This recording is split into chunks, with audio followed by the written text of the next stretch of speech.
Just seconds now away from import prices and Empire State manufacturing data. Steve Leisman is at the table, the professor looking at the futures ahead of that. 153 points down the Dow would open, 63 points off on the NASDAQ, 18 points off on the S&P 500. Rick Santelli standing by at the CME in Chicago, and then we'll get the analysis from the professor. Rickster, the numbers.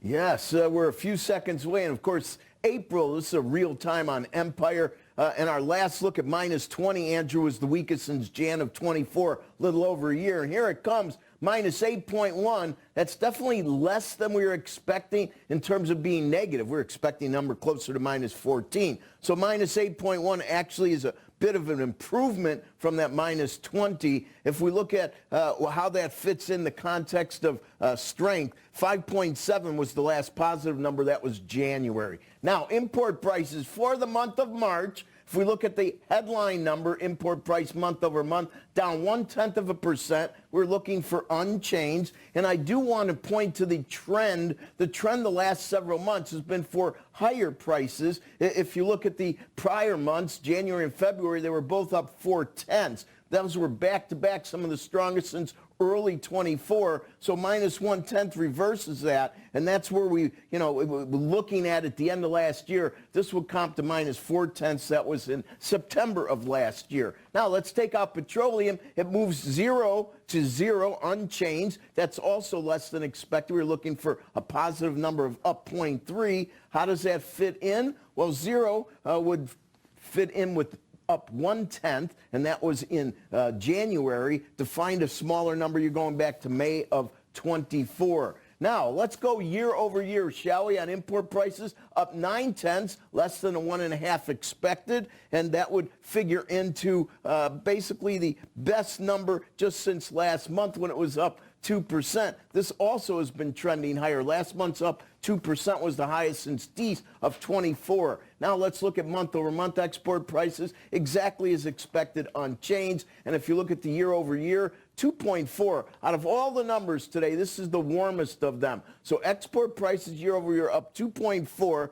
That would equate to 3 solid months over 2%. Jan was 2.7, Feb was 2.1. Now we're up at 2.4. So these are very strong numbers, some of the strongest numbers we've had since the end of 2022. Yields aren't really moving much. I know there's been a lot of talk about how everything is so wild in the bond market. And yes, we've had swings. But as we sit at 437, down 1 basis point, just looking at the yield curve of late, I don't see anything popping out that would make me extremely concerned about volatility or liquidity. Ranges should be expected considering the news of the month.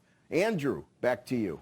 Okay, Rick, thank you for that. Steve Leisman crunching the numbers at the computer. I want to explain my comment on the call yesterday was I don't think we've ever made anything out of import prices in 22 years I've been doing this job. Here we are. Now it's important, but I have to tell the viewer at home not to get too excited. Because it's all old. It's pre-tariff. Right. These numbers are pre-tariff. What we will use these numbers for baseline is to see the extent to which exporters or importers into the country discount their prices to perhaps offset some of this. And I'm not seeing a whole lot right now. Some of this is pre the tariffs and the back and forth that's been going on. Also, to the extent to which some agricultural goods are tariffed on the way out in the United States, you might see either a decline in the export price or you might see a decline in the domestic price because there would be extra soybeans or stuff that otherwise would be taken by China. I will say that one of the things that caught my eye this morning, and I say this in a guarded way, don't make too much of it, the outlook for business in the Empire State Manufacturing Index plunged to the second lowest level in the 20-year history. This is not current business conditions, which is the one you might watch to say, are things bad right now? But this outlook, when was the last time it was this bad? In the wake of 9/11. And I am seeing estimates in a lot of business surveys that compare what's happening right now with the uncertainty to the pandemic, again to the GFC, and now this one goes back down to even worse or in line with. Now, again, I think you guys have had great conversations this morning. Is it the policy that's driving people crazy, or is it the process? And I think you could say to businesses, and I had a dinner with a bunch of business guys last night, here's the rules, deal with it. And the American business community is so dynamic, they'll find a way. Right now, you can't say. You don't know what it's going to be, this 90-day thing. I'm seeing interesting things, Kelly, that might interest you because I know you have this interest in currencies and central banking. What does the discussion with Japan look like? What's going on with the long end there, by the way? Right now? Well, I just mean in general. Japanese bond, you wonder, again, going back to how much of what we're seeing is even about what's going on in this country.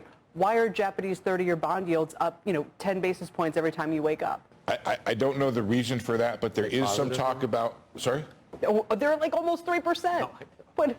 Remember that? When it was like -3 a couple of years. You couldn't get a positive Japanese bond. Their central bank had bought everything. Now they've got inflation. Anyway, Steve, I'm just saying there it is, 2.8. Look at that. How great are they in the back to call up the Japanese 30 in just like that amount of time without even knowing you were going to mention it? But your point is taken about the trade deal and all that. I just mean that it's interesting that we're seeing so much turmoil over there. What I was going to say is that there is discussion in the markets now that the trade deal involves a discussion over monetary policy and currency. Right, because the president and his team have talked about the idea that there's currency manipulation going on. So watch this. If you talk about the yen-dollar relationship, let's see. Give it a second. Give it a second. The yen has been stronger, 142 and change. Does this involve some combination of the yen, the Japanese agreeing to strengthen the yen as part of the agreement? Does it involve some other monetary policies? Does it change monetary policy as part of the discussion? Are the Japanese willing to go there? Are the Europeans willing to go there on monetary policy and or their VAT, which we see as a tariff, but every economist will tell you it's not a tariff. Rick wants to get in. Okay, sure. Sorry. Sure.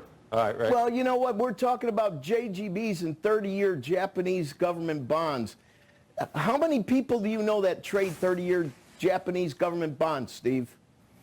See, the problem is that these are thin markets. In many ways, they trade by appointment. And even though it is something definitely to watch, there's still nothing out of the ordinary going on there. I didn't say there was, Rick. Rick. Rates are going up. But where everyone is trying to make something out of, looking at these markets in a unique way. Now, let me finish. Okay. Looking at the yield curve and looking at everything, there is nothing here that's flashing red. There's nothing here even flashing yellow. And to think, anybody would be shocked we're approaching 3% on a 30-year Japanese government bond that had rates at sub-zero for how long? I mean, this spring isn't bouncing back in an aggressive fashion. I think what we need to pay attention to is the fact that all the conventional wisdom about foreign exchange has been wrong regarding tariffs. And I'm not saying that this process is very enjoyable for the markets, but I'm very impressed by the way they're dealing with it. I didn't bring up 30-year bonds. Kelly did, so you can yell at her if you want. I appreciate Steve taking I'm me not like a yelling at gentleman. anybody. I'm just trying to point out that the signal isn't that good of a signal for anything that I can see. Just to be clear, what I was bringing up was the idea that I'm reading a lot of commentary that says that these trade negotiations are perhaps more complicated and more intricate than just the issue of tariffs, that they may involve some broad global discussion about the interrelationship of currencies and monetary policy and all sorts of things. And, for example, Citi wrote a wonderful note yesterday. By who? The markets are divining this. You know what? There's no business that's not going to use all these variables as an excuse if things aren't going well. I remember when the dollar was strong. Kelly, remember when the dollar was strong? Every multinational company that didn't meet their numbers used to say, well, oh my goodness, it's because so we should ignore it, Rick. Is that the point? We should ignore it. Just a couple months ago. I'm not going to ignore it. I didn't say we should ignore it. I'm saying we shouldn't put an exclamation point on the end. I read a couple really interesting reports yesterday that talked about the relationship between on these tariffs from Citi and other groups. This is what they're talking about. 2 months this is what I'm ago, reporting. 3 months ago, what was Citi's outlook?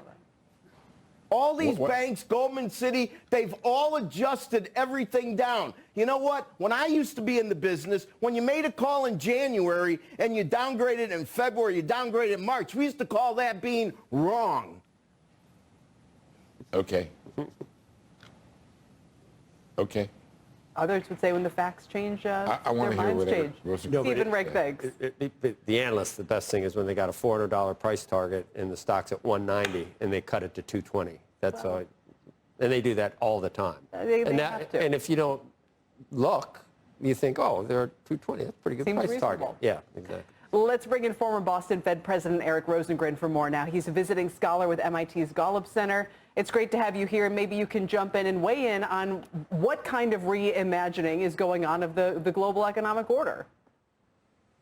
So I think one of the issues is to what extent the trade issues are spilling over to reduce confidence in other areas. So traditionally, the United States is a safe haven. That's because it's viewed as a reliable trading partner. It has strong legal structure, stable monetary policy, and presumably sustainable fiscal policy.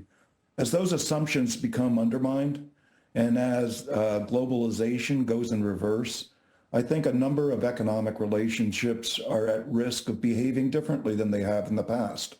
And we saw that by the rapid increase in treasuries last week. People are still trying to figure out exactly what the long-run goal of the tariff policies of the United States are. Because right now, there hasn't been a consistent policy. We've heard that they want to raise taxes. That implies it's permanent.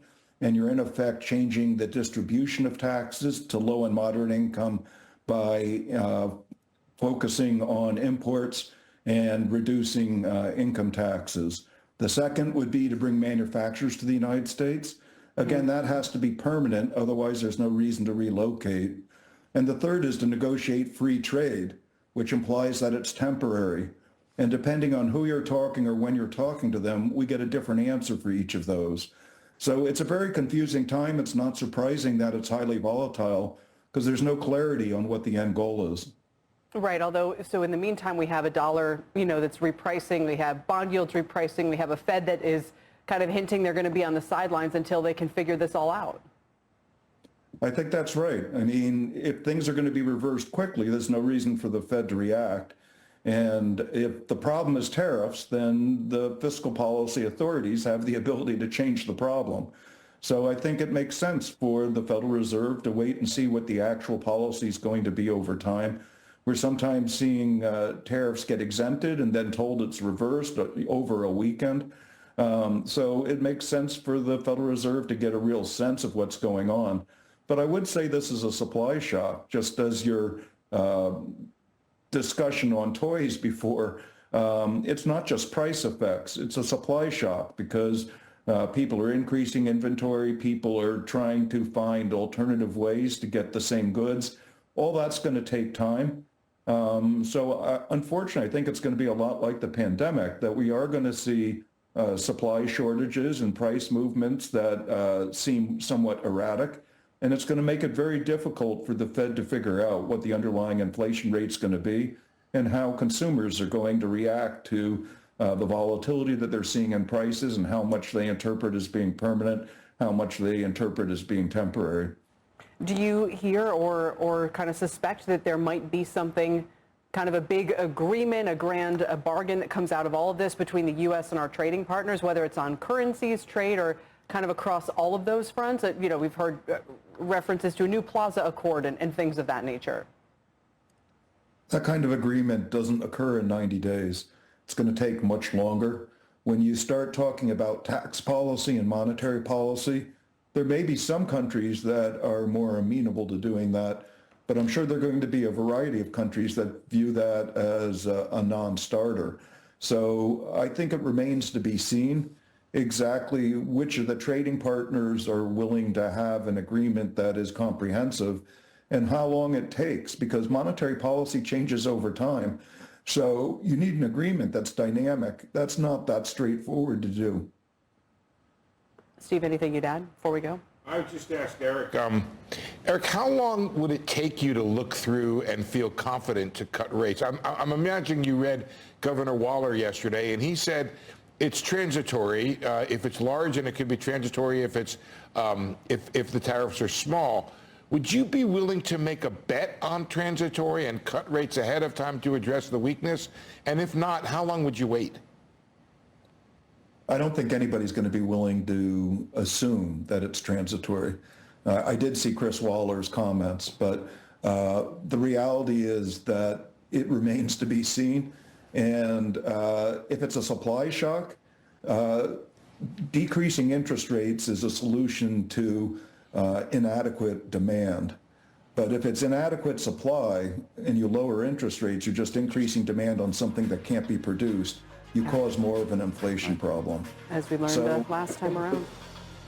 Yeah, just like what happened in the pandemic. So Eric Rosengren. I don't think that's going to be willing to repeat its mistake this quickly. Appreciate your time. Sir, thanks for joining us this morning. Thank you.